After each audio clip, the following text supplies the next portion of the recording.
Hi, I'm Shai Korman, and my favorite thing is cereal. Welcome to the Finding Favorites podcast, where we explore your favorite things without using an algorithm. Here's your host, Leah Jones. Hello and welcome back to Finding Favorites. I'm your host, Leah Jones, and it is Sunday. I got to check the date. Sunday, January 10th, 2021.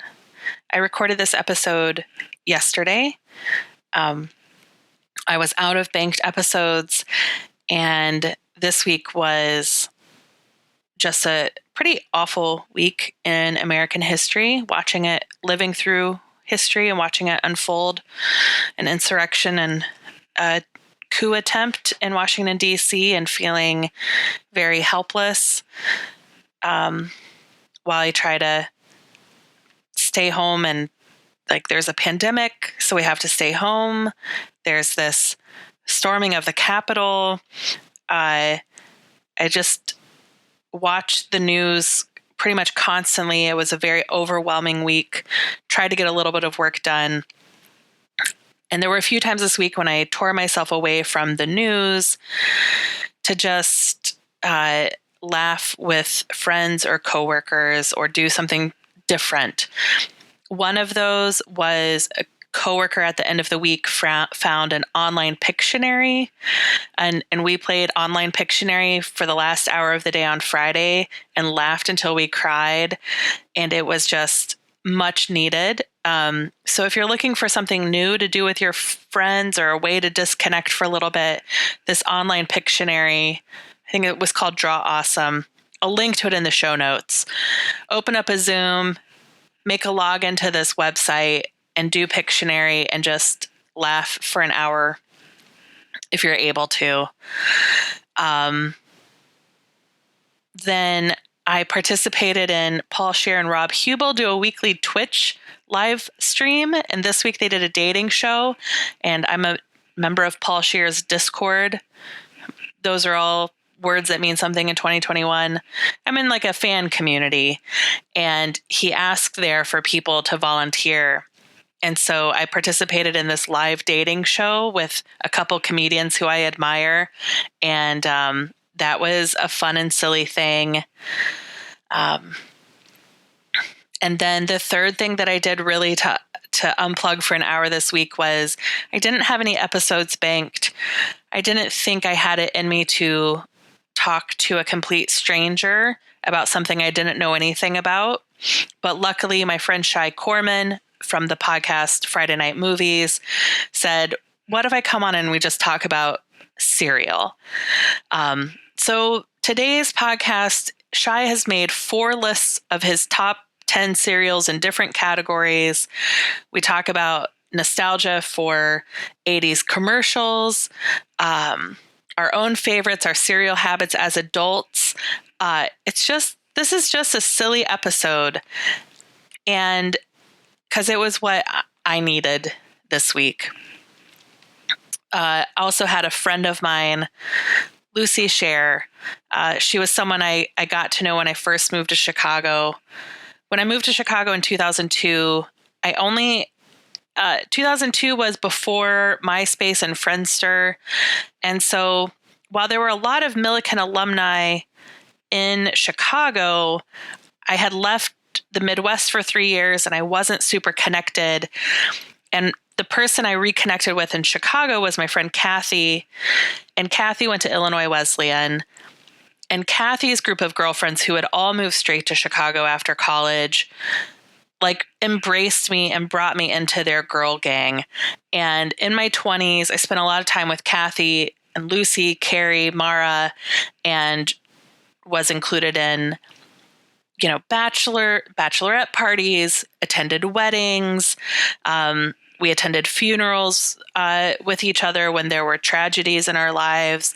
And these were just the girls I ran with in my 20s. And Lucy died this week of cancer. She had breast cancer 5 years ago. It was in remission for about 4 years. And then when it resurfaced, it had metastasized into her liver. And when it returned, it was terminal. She turned 43 3 weeks ago, and her identical twin sister quarantined for 2 weeks to be able to spend their birthday week together, kind of with the full knowledge that this might be their last birthday together. They also organized a video tribute to make sure that people, told Lucy why they loved her while she was alive and while she could still hear and understand what people were saying. And then she got sick and she was in the hospital for like maybe a week or so. And because of COVID, alone. And finally, her husband was able and family were able to get her out of the hospital and home. And so she was in home hospice for 30 hours. Her twin sister got there to be with her again. And so she was able to die at home with her husband, her children, and her sister and parents by her side.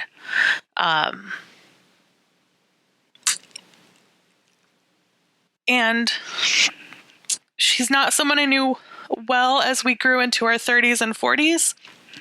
She had kids. She moved to Michigan.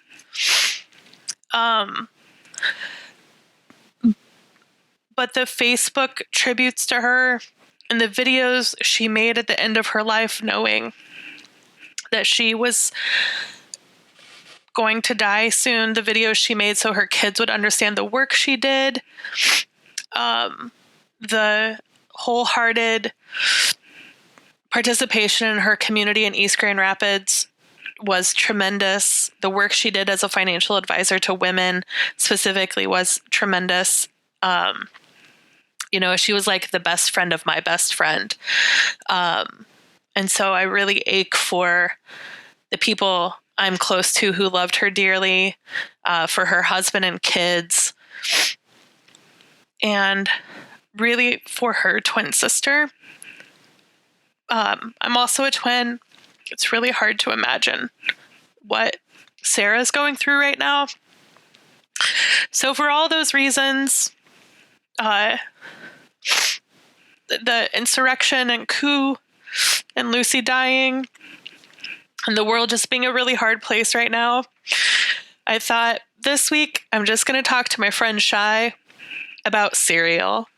And it is a fun and silly episode, and that's all it's meant to be because it was what I needed this week. So it's that's what we've got. What a hard start to the year.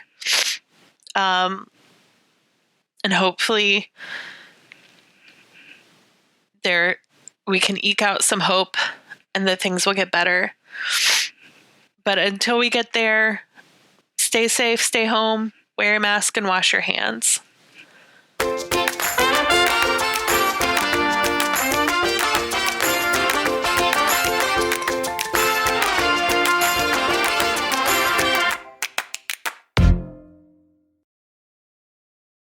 Hello and welcome to Finding Favorites. I'm your host, Leah Jones, and this is the podcast where we talk to people about their favorite things and we get recommendations without using an algorithm.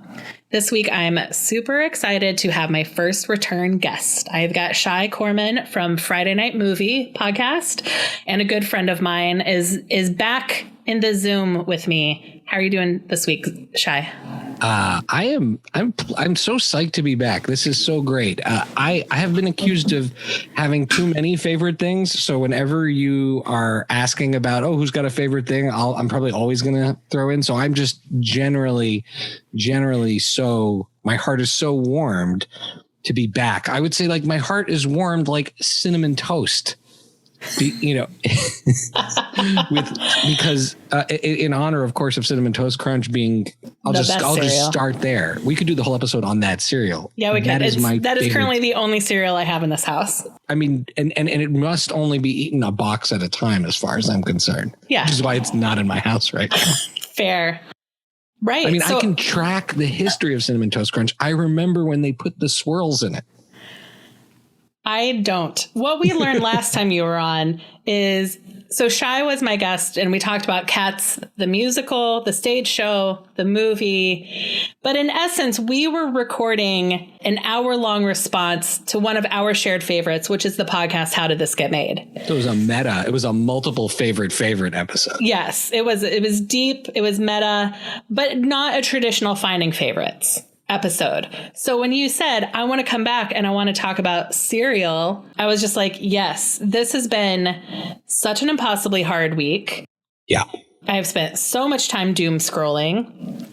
There's been glimmers of very good news and then so much very bad news that when a dear friend said, can I come back and talk about breakfast cereal that maybe you also eat for dinner? I don't know. We're going to get into it. I was just like, yeah, this is the joy that I need to put in front of myself today. And I want to talk to someone I know, someone I love, and I want to talk about a favorite food. So that's why I'm thrilled to have you back so soon. I feel the same way. This was a week to bottom out emotionally. Ugh. This was a brutal week to see some of the things we saw, see some of the things we heard, and to just now watch the fallout, right? This isn't like a one and done type of scenario. The grappling that is happening is also painful. And similarly, when I saw you were looking for someone, I was like, I could really just dive into the world of cereal right now. Yeah. And so I feel the same way. And breakfast cereal to me symbolizes so many great things. I have such clear, wonderful memories of waking up early in the morning. It's meant different things at different times in my life. When I was little, I'd get up like before the sun was up and I'd take like whatever box, and my parents had. Now, is this in Montreal where the sun doesn't come up until 10 a.m.? So before the sun comes up really means like 9:30. Is that what you're saying to me right now? Well, I'll say this. I'm an early riser. So 6 a.m. also had no sun, but you are right. You have to imagine the scene. It's winter in Montreal. There's 4 feet of snow outside. Little Shai coming downstairs, 6, 7 years old, huge. It was called Club Price in Canada because it had to be French. It was Club Prix. Club Prix size boxes of Frosted with Flakes. A double bag.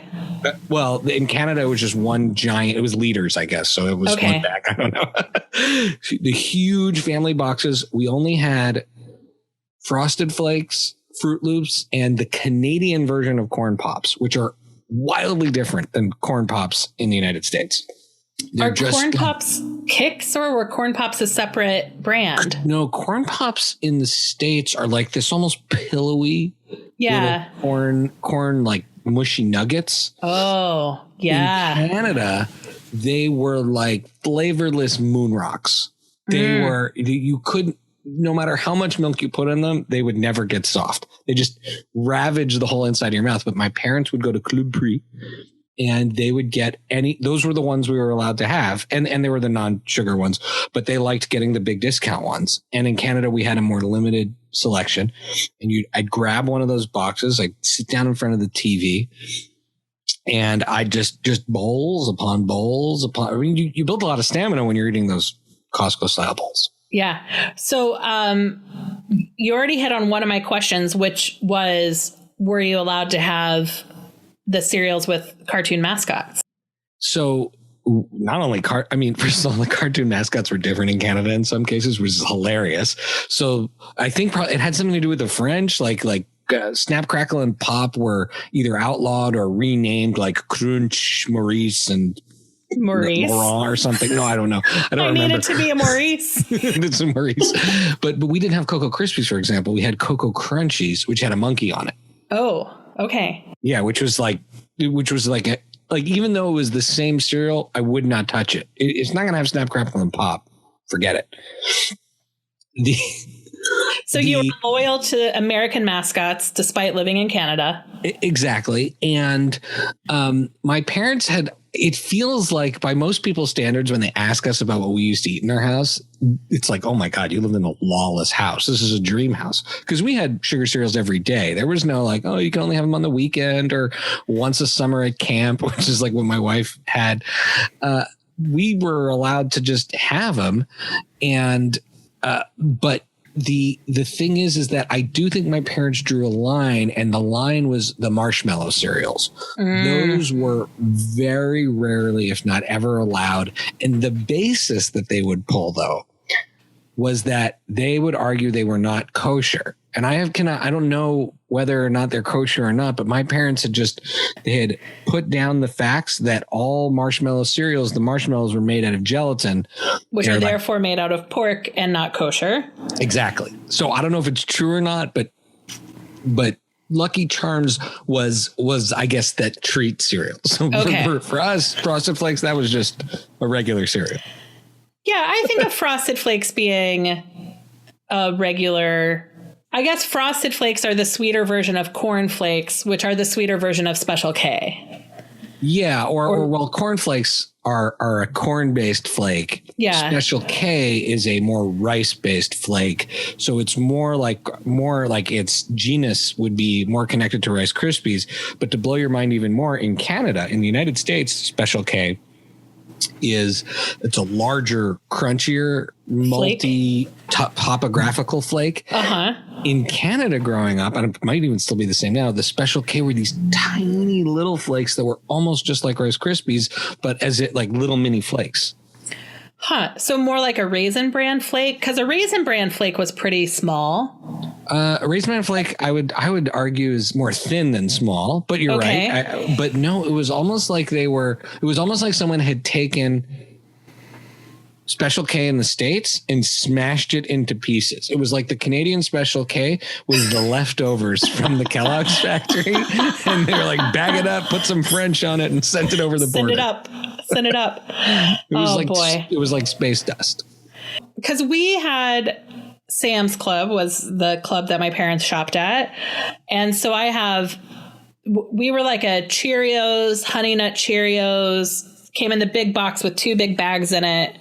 And the trick was, how do you pour from only one bag without dumping it all? Do you pull the one bag out and then you can't get it back in the box? There's a lot of stress around. Oh, yeah. And while you're pouring, what if that second bag falls out into your bowl? Milk?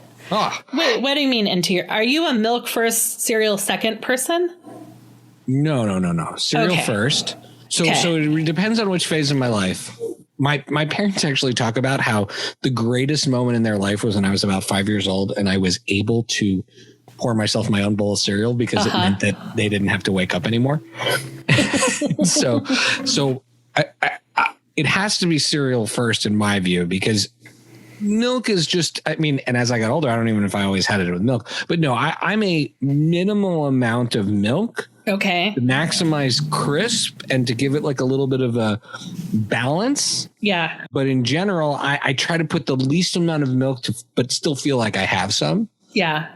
And then it's all about the reuse and that concentrated milk, making the milk more flavorful. Yeah. And that's, we talked a little bit about Cinnamon Toast Crunch. And so for me, it's like, I am also a cereal first, milk on top, unless it's a second bowl of Cinnamon Toast Crunch, in which case you've already got flavored milk in the bottom and you got to add more Cinnamon Toast Crunch to it. Exactly. Now, the one thing I remember as a kid that I really this is really important for people if you're having cereal. As a kid, I every once in a while would leave my spoon laying on top of the cereal. If you pour your milk and it targets directly into that spoon, it will ricochet off the spoon and get everywhere. Disaster. Yep. Heartbreaking. You're cleaning up milk instead of eating your cereal. Yeah. So make sure you jam that spoon in or leave it out. That's a solid tip. And true about that's a life lesson that you can take throughout your kitchen. That's right. Like when you're baking, when you got to add your wet ingredients to the dry ingredients, when you're making a cake, you got to move the ladle. Oh, yeah, exactly. I can't tell you how many times I've spent, actually, I probably could because I've really only baked a few times in my life where I've sent the whisk flying because it messes with the balance. Right.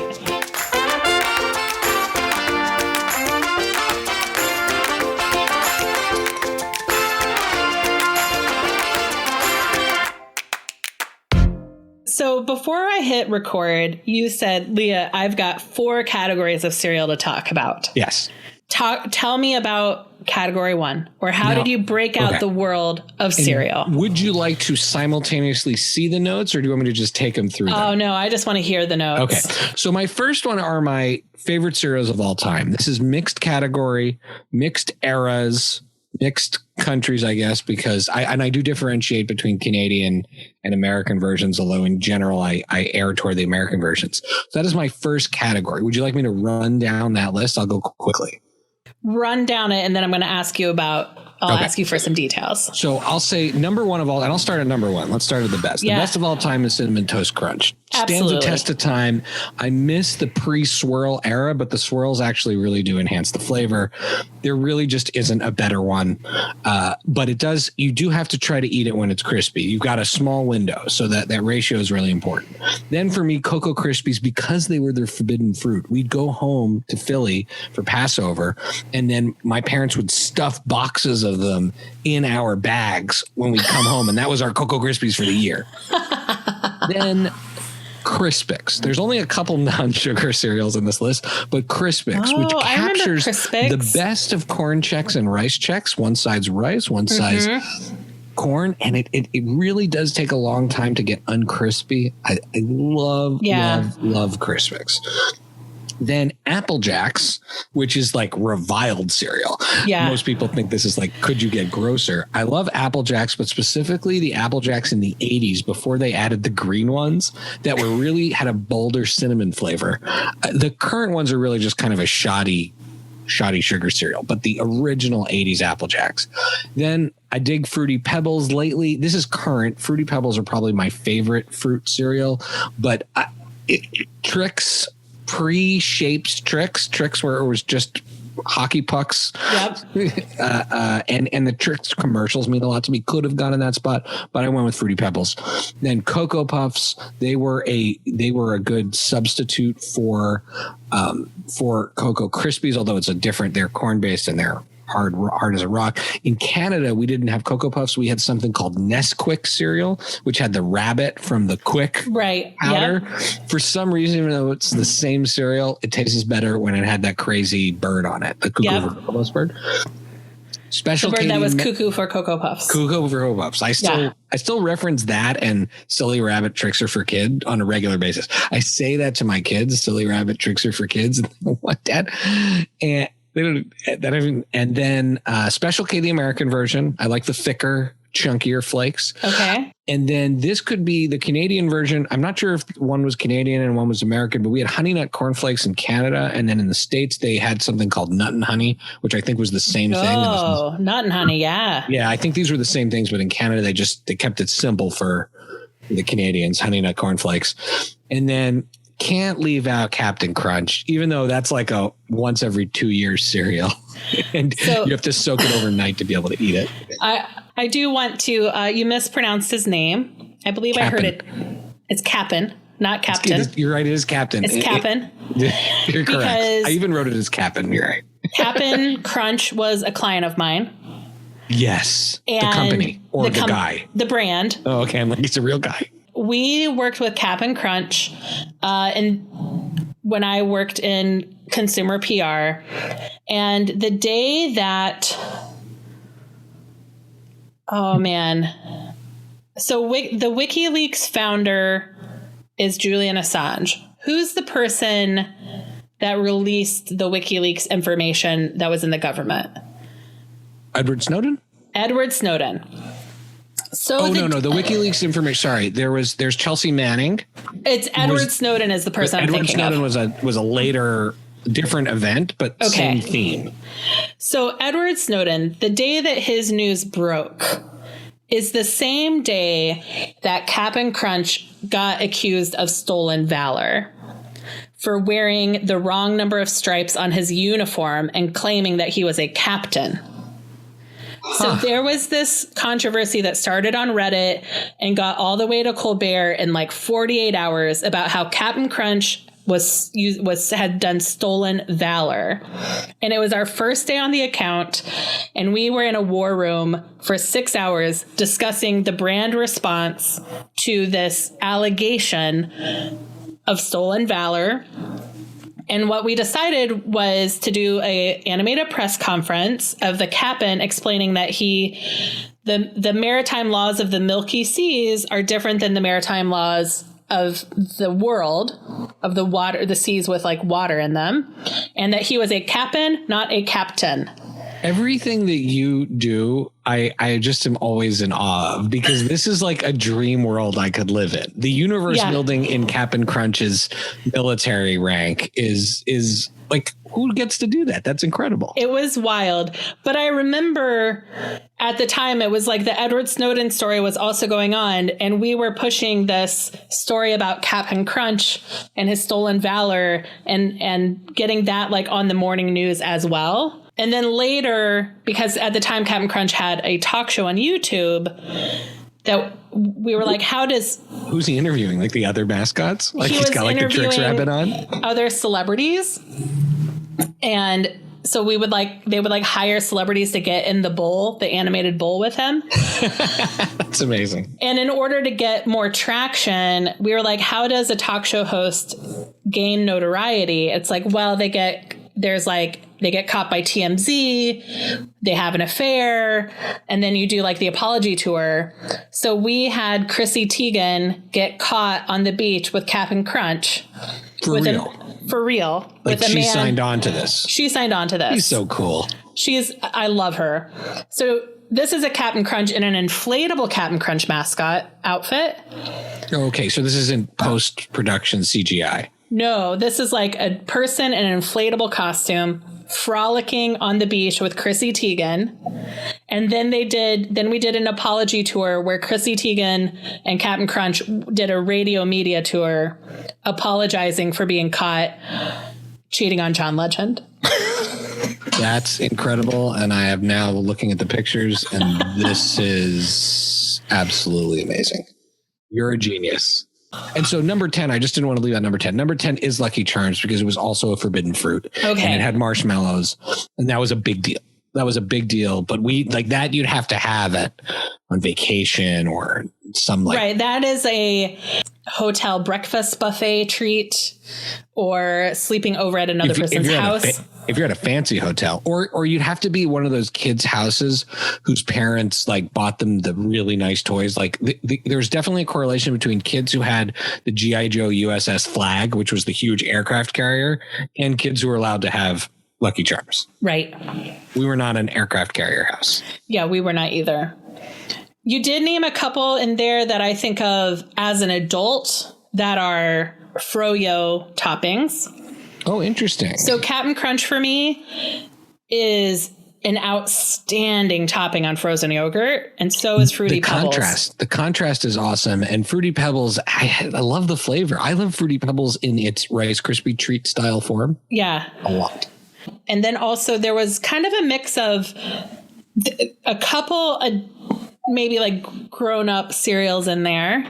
Like things that you can eat on a regular basis as a grown-up, right? Crispix and Special K, I think, are the only two that a normal person. I mean, maybe Nut and Honey, you could argue, but no, the only ones a healthy, like the only ones that are technically part of a diet that won't kill you are Crispix. Now, one of my projects during this quarantine, everyone's done different things. Yep.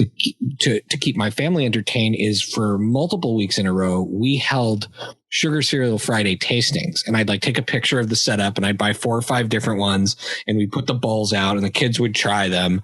And I'd be, and I was trying to like bring back the spirit of my youth and have fun with them. But my kids grew up in this generation where they drink Honest Kids juice. And if they have juice, it's once a week anyway. And they eat a lot of veggies.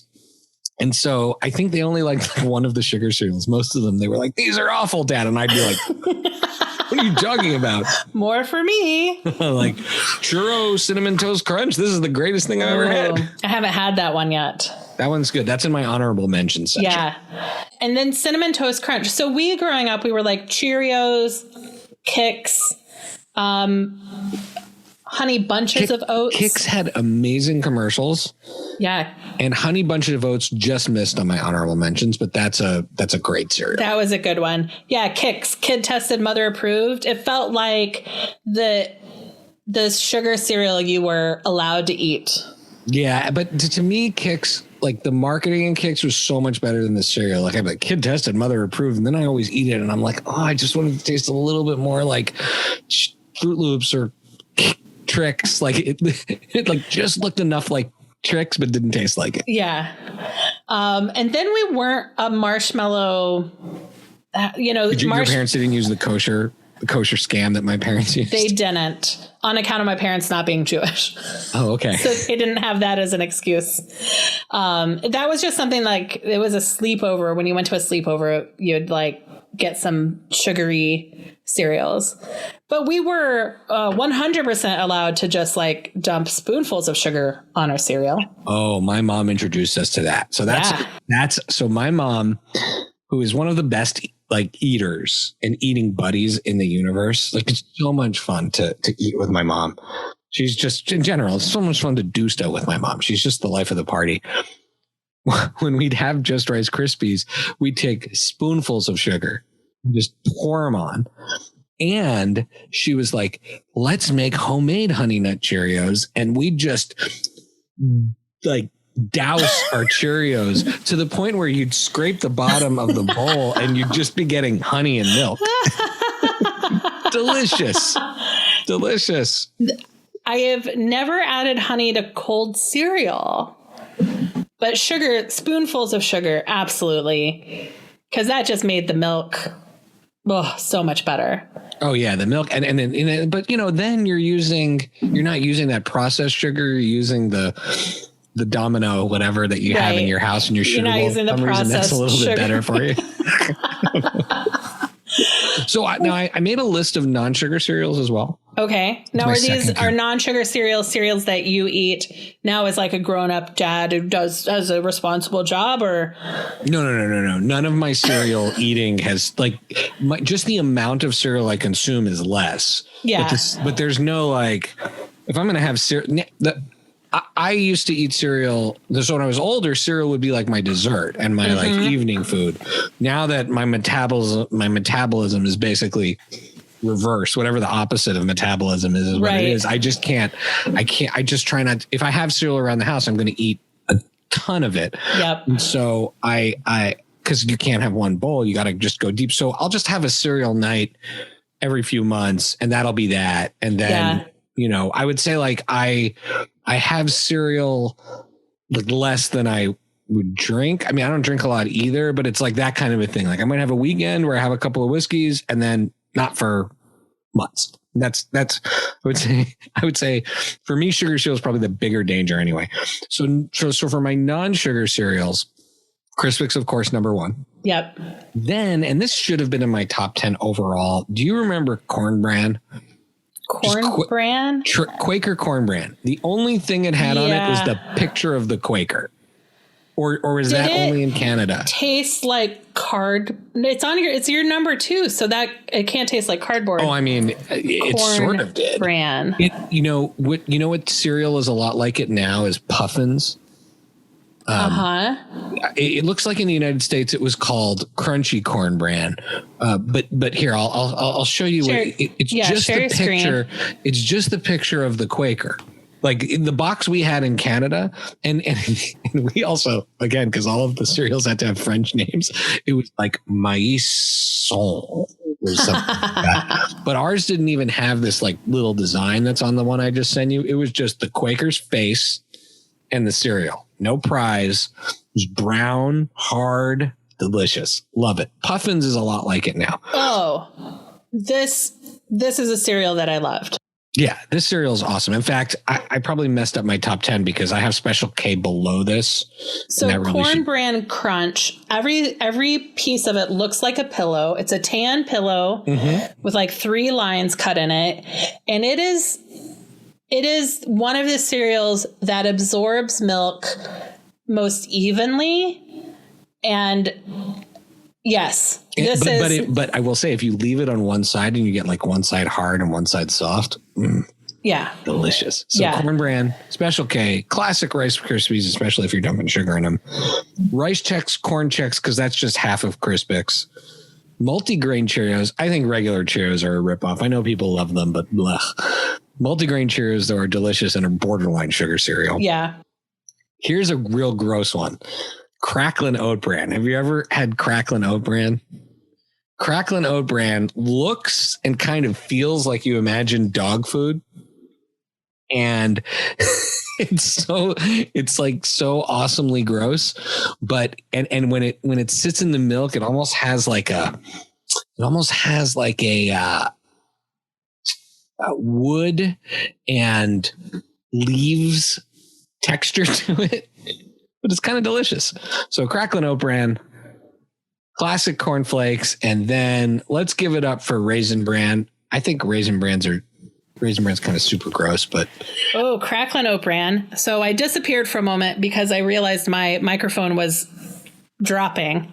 Oh yeah, that happens with the Yetis. They're heavy. Cracklin' Oat Bran. Not something I ever ate. Looks like looks like twigs. Looks like pretzels, but not good pretzels. It looks like those like weird pretzels that. So I talked about the kid who has the USS flag. Yeah. Then you had the other kid who only had wooden toys at their house. Right. And wasn't allowed to watch cartoons. Yeah. All you were allowed to watch was math shows. This is the cereal they had at their house. Yeah, or they had grape nuts. Oh, grape nuts. That's on my honorable mentions. Yeah. So what came after Cracklin' Oat Bran? Raisin Bran, because Raisin Bran's a classic. I like to have 10 be like the 10th one be a special spot. Yeah. Raisin Bran, I'm really ambivalent about my relationship towards raisins. This is one of the great exceptions of where I'll have raisins. And the thing about Raisin Bran is that if you do not eat it within seconds, it just becomes like a sopping wet. Yeah. It's like wet, like a wet pile of leaves. Yeah. And I just can't do it after a few seconds. But every once in a while, I'll crave it. So nowhere on your list comes like a shredded wheat, or what was the shredded wheat with an icing on it? So mini wheats. Mini wheats is definitely part of my honorable mentions. In fact, we have a box in my house right now. We got the frosted mini wheats, but you still had to break every one in half. Those are the full wheats. Now I don't think they make them. So like, I think when we were young, they were bigger. They were like wheat, which was just like a giant biscuit of wheat. It was just like one. Ones with the frosting on it were 2 or 3 inches long. They were like a couple, like they were, I don't know, like this 2 Kit Kat bars together. Maybe I think eventually they got the feedback that these should be squares, because now they're mostly squares. Right. So you put them in your bowl, you break them in half, icing side up, and then add the milk. Because you gotta loosen that icing a little bit. For sure. You got to hydrate it. Hydrate it and let it drip into the rest of that mini. Yeah. Wheat. So mini wheats would go, and I should have talked about this category. Mini wheats would go on my all-time, because I'm referencing all these commercials. Mini wheats, along with Trix, along with Cuckoo for Cocoa Puffs, best marketing campaigns that have stuck with me my whole life. I don't know if you remember, mini wheats would have a grown-up eating the wheat side. Yeah. And then there would be a flash when it flipped over, and it would be a kid in the grown-up's clothes eating the sugary side, but with the same person's voice. Yes. And every once in a while they'd do a switcheroo. They'd start with the kid and then put the grown-up with the kid's voice. The best marketing campaign. My issue with mini wheats is that, first of all, as much sugar as there were on there, there's so much wheat. And unlike all these other ones where I have to eat a whole box, mini wheats I could barely get through a bowl because they're actually insanely filling. They are insanely filling. So but they are great. I like grabbing them as a hand treat because they're basically the size of muffins, right? Anyway, so you reach in and I'll walk by this box that's in our basement and grab a few out in the middle of the day. It's like a cookie. I agree. They were good dry. They were fine. Good as maybe pushing it, but like to eat them dry was totally fine. But also like the meditative process of breaking them all in half, getting the icing up, was nice. Oh, that's nice. Now, have you ever had any of the variations over the years? Like I have a thing for strawberry, like not real strawberry, but commercial, like strawberry topped donuts and strawberry ice cream. And there are strawberry frosted mini wheats that I find particularly delicious. No, I have not. Most normal people don't do a lot of cereal as an adult. I will get if I see a 2-for-1 on Cinnamon Toast Crunch, I will buy it, and I don't keep milk in the house because I keep half and half in the house for my coffee. But I'm a single person. I live alone. Chances are the milk will go bad. So I have to be really strategic on my cereal and milk buying. And then I've got to get through that half gallon of milk before it goes bad. So a strategy, first of all, I agree with you. That is smart. That is not being wasteful. And milk is one of those things where if it goes bad, you've got a solid on your hands. And, yeah.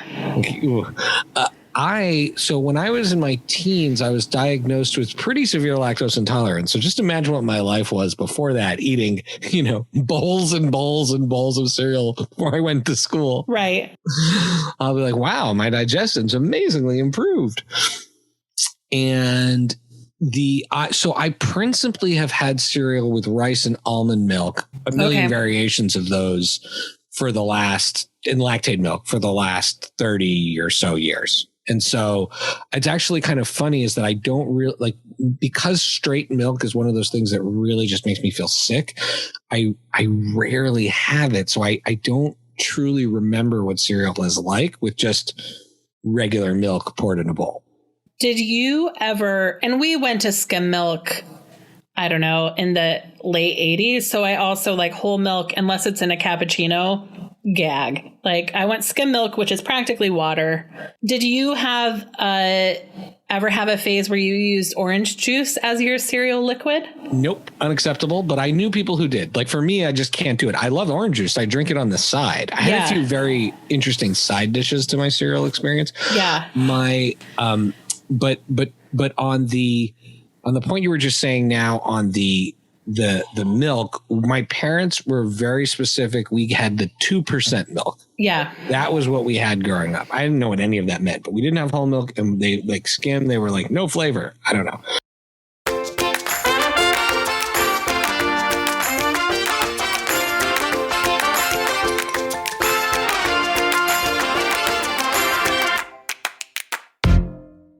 The side dishes, my frequent side dishes for milk, for cereal, is I would be drinking orange juice. By the way, I'm also fructose intolerant, so that was not great for my stomach. I'd just be ravaged. And then I really liked saltier things on the side. In general, I like the mix of the salt and the sweet. So I would take just a brick of supermarket cheese with a cheese slicer or those Baby Bells, and I would just gnaw on them in between cereal bites. I'm confused and shocked. How old were you when you were I need the salty in this? I have never had a side dish with my cereal other than maybe a toast if I'm at a breakfast buffet. Yeah, for some reason, I've always graduated. When did it occur to you, what this cereal needs is a sharp cheddar? I had to have been, I'm remembering, I had to have been, 9, 10, 11, 12. That's when, because I don't think beyond those ages I did that. Once we discovered the lactose intolerance, the sitting down with a supermarket brick of cheese and a cheese grater was not a regular activity anymore. Yeah, fair. And so, so that's, so you never had a side dish on your, with your cereal? You never thought that? Because I also, it depends on when you're having it. I at this point in my life wouldn't have it for breakfast to start my day. It's now really a dessert. Even the non-sugar cereals are dessert for me.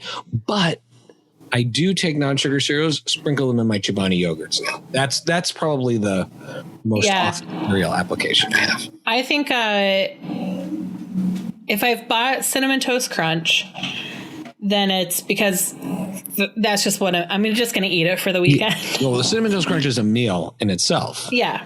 Got all those vitamins and minerals. Yes. No, I think in my head, a lot of breakfast items are oatmeal. It's not going to have a side dish because oatmeal is. But you're going to put things in your oatmeal? I might put like a spoonful of peanut butter. Oh, interesting. I've never heard that. That's a great idea. Doing that lately. Brown sugar to me goes with oatmeal really well. Yeah. Lately I've been trying to, I'm really trying to eat down my oatmeal and Quaker product, my quarantine Quaker stash. Cause I was like, oh, I'm going to need oatmeal. I bought a bunch of oatmeal in like March and April when this started and did not commit to eating it. So I've been really trying to like eat down the oatmeal and grits. I bought some jalapeno grits, instant grits that are so good. Didn't have grits till I was well into my 30s for my first time. And they just blew my mind. Even the instant ones, those Quaker instant grits. They're so good. Oh, so good. With some eggs. Oh, delicious. Yeah. There's a restaurant in Austin that I went to during, it's called like Flaming Fork, Burning Fork, something like that. And they had a jalapeno cheesy grits that I ordered. I was in Austin for South by Southwest, and those grits were so good that I made people go back with me the next day to the bar so we could all order more jalapeno cheesy grits. I can't. When COVID is over, I want to hang out in some of your hot spots because we have similar tastes. Jalapeno cheddar grits. That's amazing. So I'd love good. that with like a over easy egg. That would be good. Cracked on top, or like right on top. Oh.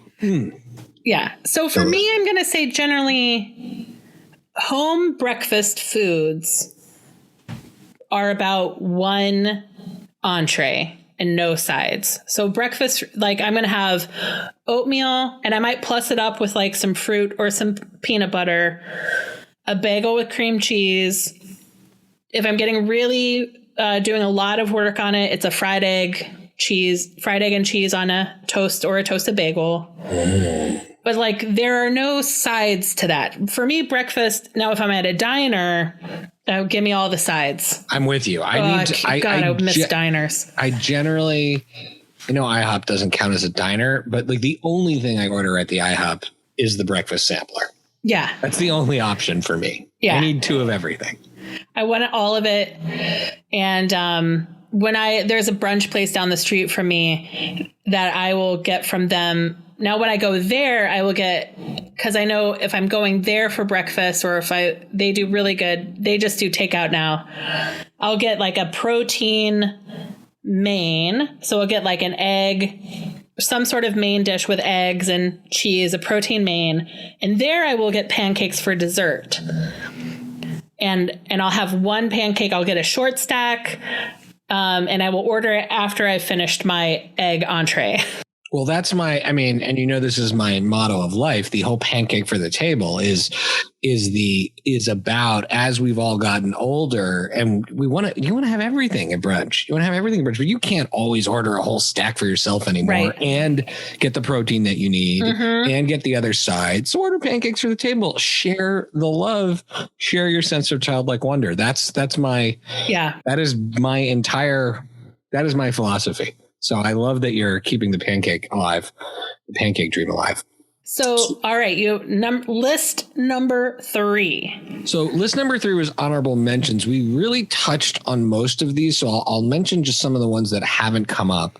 One is the whole Count Chocula oeuvre that now only arrives at Halloween, but I'm glad that there's a time of year that they with Blueberry. Well, I didn't count Blueberry in my core because he's not one of the originals. Like there's Count Chocula and Frankenberry, I believe. Yes, yeah. I believe are the original. And then if I recall, there's one called Yummy Mummy that was from when we were kids. And then I think Blueberry is a later creation. But that's just in my head. It still goes back pretty far. Let's see here. So 1971. Oh, okay. Oh no, you're right. Blueberry is one of the original. Wow. It was Count Alfred Chocula and Frankenberry. And Blueberry. I think those are the original ones. Well, Boo Berry didn't come around till 1973. Oh, okay. So I'm not crazy. So I wasn't born in yeah. either of these times. But in my mind, the Frankenberry and Chocula were the first ones. Yep. And the Yummy Mummy was there from 1988 to 1992. Ah, okay. So as a kid, the Yummy Mummy was more prominent. This now makes more sense. Yes. I'm not really upset that they don't have that as the name of a cereal anymore. I think it is certainly changed in context. Yeah. In the 80s, you could get away with stuff like that. That is not appropriate anymore. So I love that it comes back every year, and they often put it back in the vintage boxes. Yeah. Just the way those should be seen. Like, you don't need to jazz up a Count Chocula box. No. No one's signing on for. I really wanted to get them this year, but my kids were so sick of the cereal tasting game by October that they were like, please no, Dad, you just stop. And I'd put them in the cart and then they'd say, no, put them back. So there's that. Didn't you accidentally buy a case of... You accidentally bought a case of something recently, right? Was it Passover? I bought 10 boxes of Tam Tams. Tam Tams. Okay, not cereal. Because I needed them, because the recipe for stuffing for Thanksgiving that I love is the recipe my mother used, which is the Tam Tam Manischewitz official recipe. Uh-huh. And it was unclear if any store was going to have them in my area. And so I ordered them from a bunch of different places online. And one of them ended up being 10 boxes. So I've got 9 left in my basement. Turns out you don't need 10 boxes to make that much stuffing stuff. For one night. Yeah. For one night.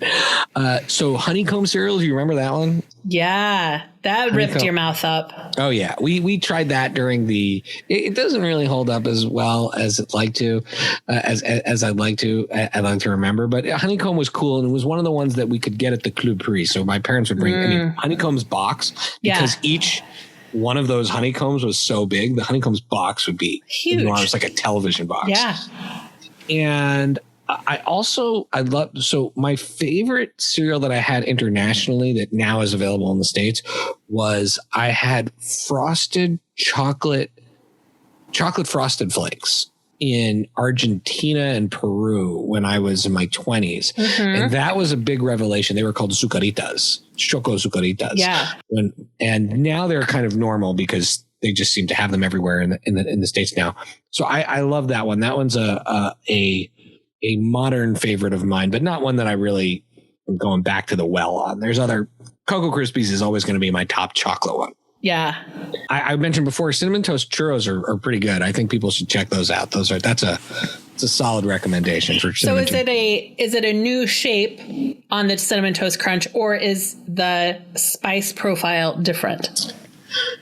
So I am often led to believe, like, the shapes and the marketing, as you've noticed, really do influence me. The shape is definitely different. I do think they taste a little bit more like churros. Yeah.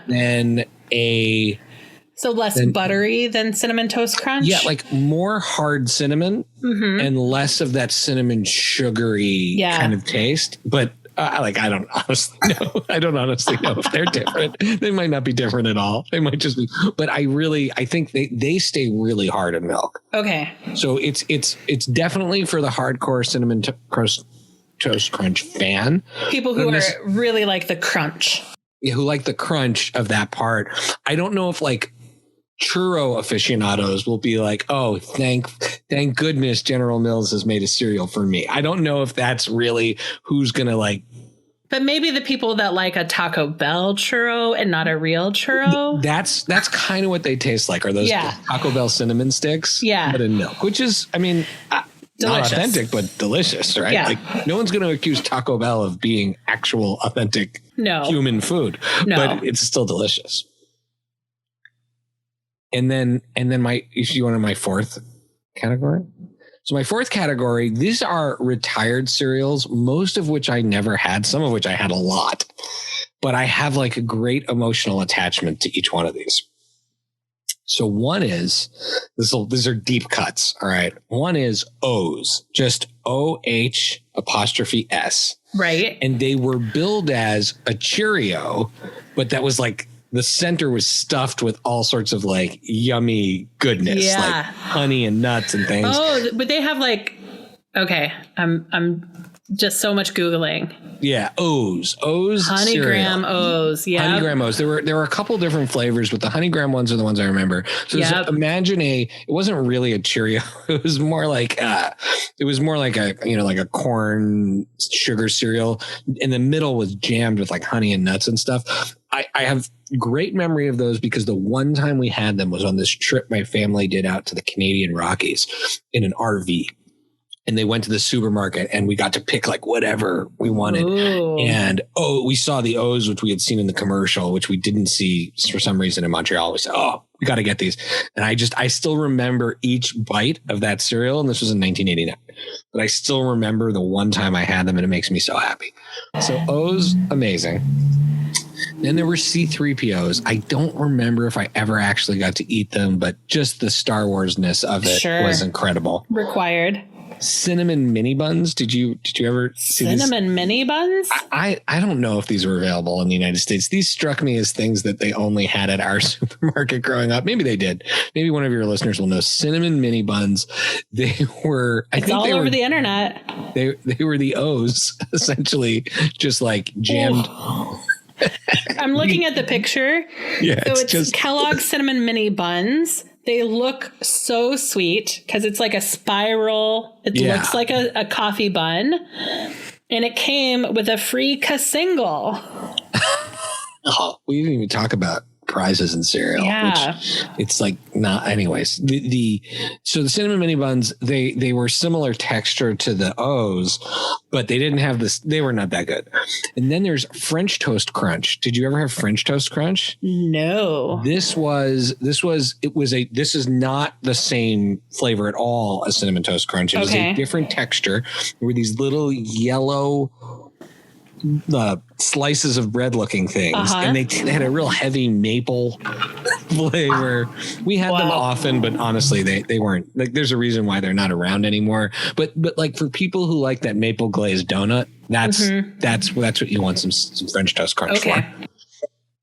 Pac-Man cereal, again, I maybe had it once, but I just any gimmick cereal I'm going to be supportive. You are a person deeply programmed to respond to marketing. Yes, absolutely. Especially the marketing from the 80s. I mean, then there was S'mores, which was a variation of Golden Grams. S'mores, I feel like I remember. And yeah, it's just like, it's Golden Grams with marshmallows in it, I think, or chocolatey marshmallows. That one, in general, and I didn't mention my number one honorable mention is Golden Grams because that is my sister's favorite cereal. But I've had it many times and it's great, but you need to eat it right away. It's like little flecks of glass. Yeah. And if not, it gets super mushy. But also I have at my times in my life had weird allergic reaction that's never been explained to things that are related to honey. And most of the time it doesn't happen, but it's happened a few times in my life where my lip like inflates. I look like Will Smith in Hitch. And Golden Grams is one of those things that made it happen. So I'm ambivalent about them. But S'mores, Golden Grams, those are really cool. Then Fruity Marshmallow Krispies. Fruity Marshmallow Krispies. Is this a Rice Krispie variation? Rice Krispie variation. A remix on a Rice Krispie? Yeah, love those. Gremlin cereal, never had it, but loved the kid with the USS flag. He had Gremlin cereal. Yeah.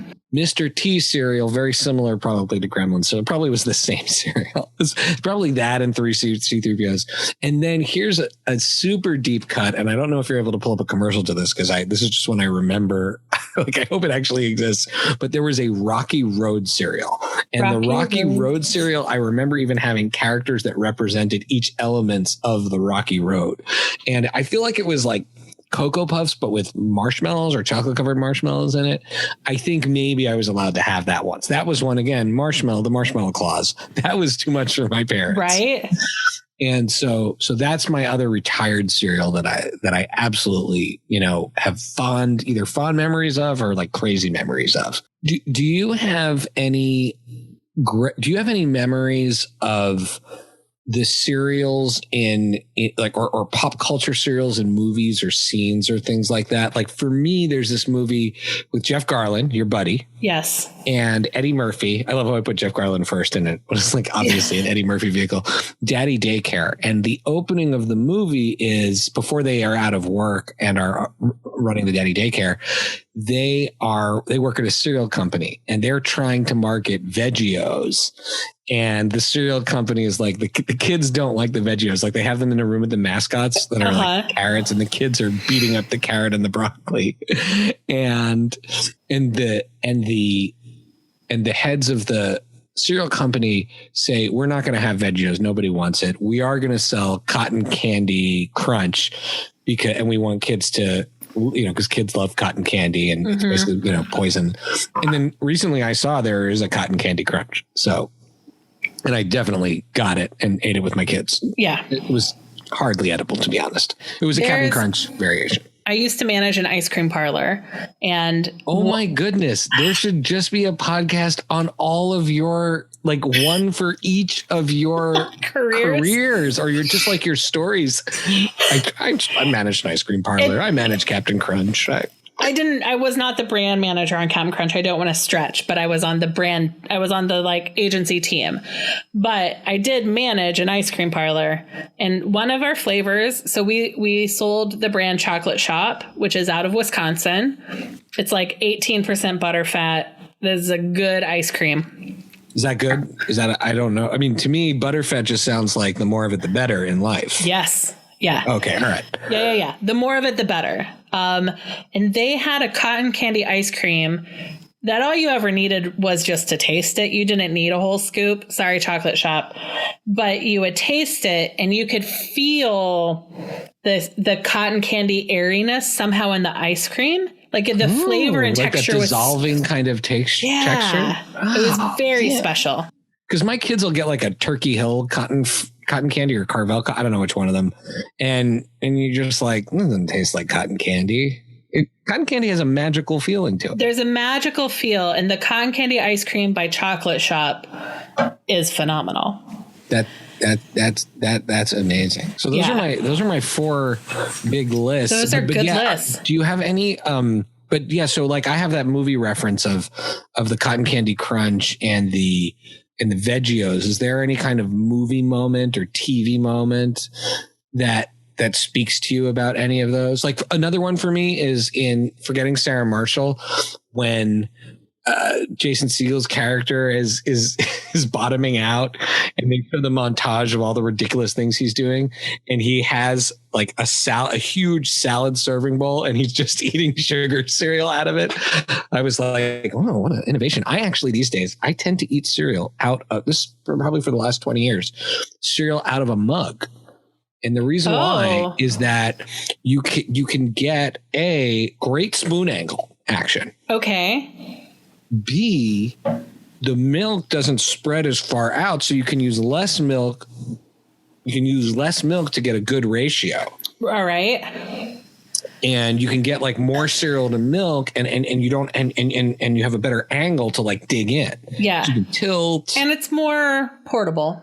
Is it more portable? It's a little easier to sit on the couch with it. Yeah. A little more sturdy. So I'm eating with a mug, and I see Jason Segel with this like bathtub. So that's what I got to do. I am generally a bowl. I eat out of a bowl. Pretty shallow boring. Or deep bowl? I feel like it depends on the cereal. Like a Cinnamon Toast Crunch, I'm going to go a shallow bowl because I'm going to eat multiple bowls, and they can get soggy fast. So you don't want a deep. You want to spend less time of the milk and cereal together. That's right. That makes a lot of sense. But the shape of your bowl, is it like a tall, narrow, or a wide bowl? It's like a normal bowl. Okay. A normal bowl. Is it a Corel bowl, or is it a Vera Wang from Macy's? It's more Corel. It is an IKEA.